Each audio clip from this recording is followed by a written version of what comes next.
All right, welcome to I Read the Clermont Sun So You Don't Have to on April 19th, Holy Saturday. Tomorrow is Easter. And this could be a quick one. I'm not feeling 100%. I got a good cup of tea here. My voice is a little hoarse. And I can tell you that of all the Clermont Suns that I have reviewed, I think this is maybe week 5 or 6. This is the worst edition. This is the most terrible Claremont Sun ever. So there's not going to be a lot to talk about. So let's get right into it, and we'll get to the Jungle Gyms ad as well. So here's the Claremont Sun for the press date for this one is April 17th, which is this past Thursday. And let's look at what's in here. So this is the front page, and the front page consists of an article about the floods and advertising. So an article about the floods and advertising. Now, the flood was the main topic of the prior Claremont Sun. So I get that it's a big deal, but let me cut right to the chase. There is absolutely zero news in this paper other than I think it's 2 articles about the flood that happened that was covered in the prior paper. That's why this is the worst one ever. And what's her face? Megan Alley doesn't have a single article in here, as I recall from flipping through it. Hopefully, I look good enough. This is by somebody named Maria V. D'Aquila, Sun community correspondent. Starts with Jimmy DeFall. I mean, I don't know if this is related to the DeFall kid that kept threatening me like 5 years ago, going to kick my ass. But any event, there's an article rehashing the flood. So I get it. My heart goes out to people that were in the flood. I have a lot of experience with hurricanes, which I would probably take a flood over a hurricane. So any event, that's it. And some advertising. Okay, so now let's go on to page 2. Some more pictures from the flood. These are not attributed pictures. If you remember last time, none of the pictures were by the Sun. There's Jimmy DeFall outside of his trailer. So I don't know Jimmy DeFall. I can't remember what the name was, but of the DeFall person that was threatening me all the time. All right, so there's an obituary. This is page 2, advertising. Now we're up to page 3, the community calendar that I'm not sure how many of the 1,100 delivery subscribers to this paper rely on this community calendar that is highly uneven. There is the Hocus Pocus cartoon, a Sudoku, Jungle Gyms ad, crossword. All right, so now that was pretty much, I think there's one other article that's a news-like article, but that was pretty much the news. There was nothing basically, just a story about the flood, and that was that was the main topic of the prior Claremont Sun as well. Obviously, the flood's a big event, but it's been, this is the second edition from the flood. You would think you'd have some new news content in it since the flood. Okay. And then we've got our buddy John's article every week where he gets like half a page to write about some veteran thing. And John is apparently a very big liberal because every article is about needing more money, more money, more money. And he apparently doesn't have any grandkids, or he hates them, and he wants to just keep racking up deficits and bankrupt his grandkids. So I don't have any respect for John. I don't have any idea why he gets a half a page, basically. Let's put not a half, see that maybe like what, 40%, 35% of that page. Every week, it's the same thing. Okay. And I read this one. I'm like, oh my goodness, is this the first time that John doesn't have something about needing more money? Everything's about needing more money. And there was, so we have, this part I'm highlighting here about needing more, but I won't count that. But good news, in true to form, before the end of the article, John is bitching about the 83,000 VA employees being furloughed or the contracts being canceled. That's something that he's unhappy about because John just thinks money's the answer to everything, and we just need to spend more money. And I'd love to meet John. I just don't understand why John gets a article every week, and every article is basically the same thing. I mean, basically, we need more money, more money, more money. And I just think it's disgusting that you have old people that can't balance out. I'd love to see John just one time mention we need better efficiency. It's not about money a lot of the times, it's about bureaucracy. It's about mismanagement. And anybody, if John, I've never, does John not get that a big issue with the VA and veterans is mismanagement of, and you throw more money into a system of mismanagement, it makes the system worse, not better. Do you not understand this? It would be like if you have a spouse that spends way too much money on a credit card and your solution is to give them a new credit card. That's not a solution. All right. They have to change behavior. Then we have a Terry Johnson op ed, something about fighting drugs and addiction. There was a guy, I can't remember his name, but there was a guy in Portsmouth that was a lawyer that was also a drug dealer and process and also a contributor to Terry Johnson. So as it goes for Mr. Johnson, I appreciate his stance on drugs, and but Portsmouth had a guy that was a donor that was later got indicted. I don't know whatever happened to the case, but any event. So Terry Johnson here is talking about. We hardly ever hear from Terry Johnson. I don't know when the last time I saw him at a Republican Central Committee meeting was. But I get it. He doesn't probably want to come because it's such idiotville. But anyway, this article is about drug stuff and kids. So it's about education having more information for kids on drugs and how to avoid drugs. Now, okay, so I'm all for kids not doing drugs. I've never done an illegal drug myself. And but I would question, for example, isn't this kind of the same logic as that we should put more sex ed into schools, like put more drug education into schools? I'm not saying it's bad. What I'm saying is sometimes when we put these things into schools, we might actually be informing the kids about the drugs, not to avoid the drugs. Okay. We might be informing them about the sex acts, not to avoid the sex acts. Okay. So, any event, so he's got like his more money thing. Everybody's just about money. We just need money. This is what's so disgusting about our civilization right now and supposed Republicans. Where's Terry Johnson's Doge effort to actually cut spending within his district? Where's he a leader on that? Well, so you got this grants and stuff like this. So, by the way, I'm pretty much against this grant stuff. What it does is it earmarks money to schools that they have to do certain things. So these guys, the same people like a Terry Johnson would talk about local control, but then have all the money tied to earmarks, grants, specific behaviors that are required. I had somebody in education tell me one time that it was at a private school where they eschewed all government grants because they're like all the strings attached make them not worth it. The amount of time you have to spend figuring out that you're complying and then doing things that you would not otherwise do, like they give you a computer lab, but you have to have so many hours of education on these topics in the computer lab, stuff like this. But anyway, so his article is about kids not doing drugs and something now we just had the budget come out of the House. You would think Terry Johnson, maybe we'd be more interested in the budget. But here's the thing on education. None of these people, none of these suits, and I'll call Terry Johnson a suit, they don't have any solution for the fact that education sucks. Okay, so it's not working. We are getting terrible results. And in a lot of ways, adults that are drug addicts is a product of the despair and the lack of education. So when you come out of school and you don't have the right skills for the marketplace, your job has been gutted because politicians like Terry Johnson thought you wanted cheap Chinese imports versus good jobs. And then you start turning to alcohol, drugs, pot, meth, heroin is a self-medication. And so I'll give a tip to Terry Johnson. The thing he doesn't want to have to address is how do we actually fix education, Terry Johnson? Because I'll give you an example. Miami University, now not primary and secondary, but where I went to college, they have Green Beer Day on St. Patrick's Day. And I'm just going to give a real simple example. They didn't want people getting hammered drunk. So a lot of the teachers were told to schedule exams on the same day as Green Beer Day. Like Green Beer Day started like 4 a.m. in the morning or something in uptown Oxford. And you know what?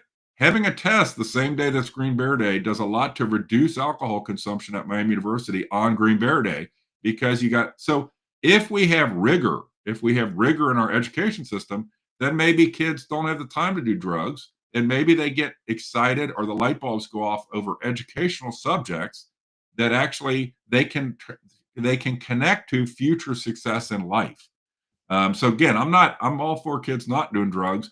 I'm all for, teaching them not to do drugs, but this is a lot of these things are just another, pat myself on the back thing.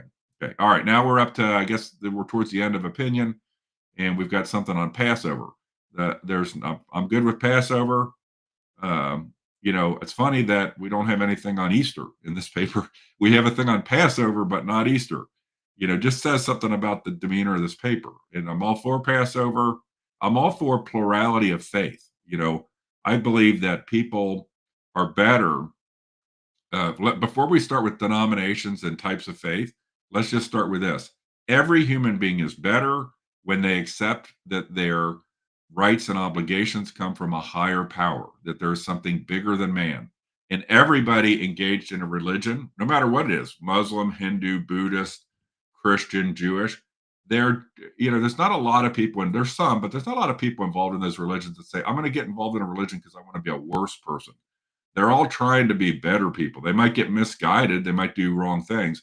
But the number one thing I'd love to see Terry Johnson have, maybe he should have, how do we fix education, but how do we have embrace faith in education? Not particular faith, but how faith is important to the development of people. All right, then we have an article on sunscreen. We're up to page 5. Again, I don't know why. It's just filler. Then we got our horoscopes. Okay. In the horoscopes, I get to look at the dates here. I don't know what days these are for. It usually says, but usually by the time you get the paper, it would be the horoscope for the wrong day. Okay. Then more on Passover, some ads. Now we're up to sports and my man, Jake Dowling. Okay. I'm going to pop out here. So Jake's doing great. There's one page of content with action photos. I get Jake likes wrestling. That's cool because he has a lot of articles on wrestling. He's got good pictures here. Let's see if these pictures are his. Photo provided. These are provided photos, not Jake Dowling photos. Okay. A lot of times he has his own photos. He got the athlete of the week. Here's a second full page of content. Let's see what these are. Jake Dowling took these pictures. I like to point this out because this means Jake Dowling actually does things in the community. Megan Alley doesn't do shit. I think she lives in Indian Hill. I don't know when she's here. When she did an article on the flood in the prior edition, it appeared that she didn't even go to New Richmond. It was just based on calling people. It's just pathetic. But Jake's got a second whole page of content here. Then there's the payola part, the USAID of newspapers, where the government pays for all these ads, and these newspapers would all be out of business if they did not get all this government advertising that's mandated by law to be here. And as a result of this high-priced advertising, they're basically become beholden to the government, because in Clermont County, if the government got pissed at them, they could go put the ads in the Enquirer and the Sun would go out of business. So you're not going to see articles critical of the government in the Clermont Sun because it would affect their payola. Okay. Now let's go on to, there's some more payola and then some regular ads. Here's another. So we had 2 pages of sports content, and then here's more sports content. So let's say that's 2 1/4 pages of sports content. Then we've got the Matt article, which is typically on the Reds or something. So that's sports content. But hey, Matt's had an article in every paper that I think I've reviewed, which is better than Megan Alley. Megan Alley is missing in action this week completely. She didn't even do her obligatory 1 article. And then there's another page of sports content. So a lot of ads on this one. So let's just say this is another, we're up to about 2 1/3 to 2 1/2 to 2 3/4 pages of sports content. Okay. In the paper. Then now this floored me. Okay. There's no other news in this whole paper other than the flood. Okay. Megan Alley has no articles, but my man Jake Dowling has an article on the flood. It's an opinion piece, kind of. It would be called a column. But Jake Dowling is even covering shit that's beyond sports. This guy's why don't I have him take over? Maybe he can spot what a news story is because Megan can't. And Jake actually seems to do stuff. Pay this guy both salaries and let him take the whole game. And then that's it. That's the end of the paper. So this is by far the most pathetic paper ever. There's absolutely no news other than rehashing the flood in New Richmond. And on that one, there's what were there, like the front page article, this article, and a third article. So there were I think there were three pieces relating to the flood, not a single other piece of news in this whole paper, and the obligatory John VA needs more money editorial and something from Terry Johnson about kids not doing drugs. Okay. So that's that. Now, that brings me to the Jungle Gyms ad. I got to get my jungle music going. This is the best part of the paper. I used to get the paper, pay the $1.50 to get the paper, then I subscribed to the online. The online doesn't include the Jungle Gyms ad, which is, if I were Jungle Gyms, I would be pissed. I would be like, I want my ad to be part of your PDF, since I'm paying to have it in the circulated edition. I think Jungle's getting ripped off. So, but here's the ads for Jungle Gyms. Let's see if anything stands out. Jungle Gyms, a great place. Meats. I always say this is It always has a lot of great meats. I'm not well familiar with pricing on meats. I'm not really that familiar with pricing on a lot of stuff. And we've got fish, seafood, produce. We got to get to the junk food. That's what I'm more knowledgeable about. Stovetop stuffing, Capri Sun, Miracle Whip. Lots of great deals here. Now, this would be something we'd get into. Dean's Ranch Dip, 2 for $5. Pretty good deal. A lot of times we just get the Walmart ranch dips, but Dean's is obviously better. And they got it 2 for $5 at Jungle Gyms. Sour cream, 2 for $4. Something I always have to pick up for my wife for making skyline dip and stuff. Great price, and obviously better than the Walmart brand, better than the house brands. Jungle Gym sells the quality merch. Now you do have the Jungle Gyms brands, great bakery stuff here, natural foods. Now I did finally check what's the senior discount eligibility. You have to be 60 and you have to have a golden Buckeye card. According to what it says on their website, you need to have a golden Buckeye card. And if you get a golden Buckeye card, you need to be 60, but then you save 5% on Wednesdays, if that matters to you. And then we always have at Jungle Gyms this ethnic and regional type food stuff, because they have that stuff. It's fantastic. Italian, British. I don't know many people dying for British food. It's digestive biscuits. You need it if you eat traditional British food. You need digestive biscuits. It's terrible.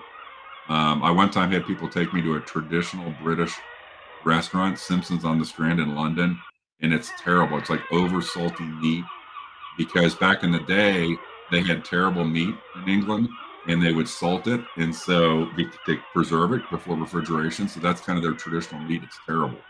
Anyway, then we got Asia down here. We got some toys and collectibles, and then we got our pop, and usually we got some beer and wine at the end. I always keep track of that. So you've got some beer and wine down here, and Keystone, $13.99 for a 24-pack. I wish I could get the old lady to start drinking Keystone.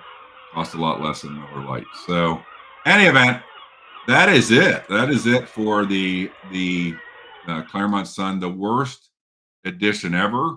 They don't have any news other than rehash articles on the flood. They don't even have the place content news where, it's a piece written by Governor DeWine or by Mark DeColvey. There's just nothing in there. And once again, Jake Dowling covers like half the damn paper. Of the editorial content in the paper, my bet is Jake Dowling does more than half. And he actually is doing stuff. He actually has pictures. I don't know what Megan Alley does. Maybe they got her working on 4 other newspapers at the same time. I say make Jake in charge of the whole Clermont Sun. Better yet, the Clermont Sun should cease to exist in its current form.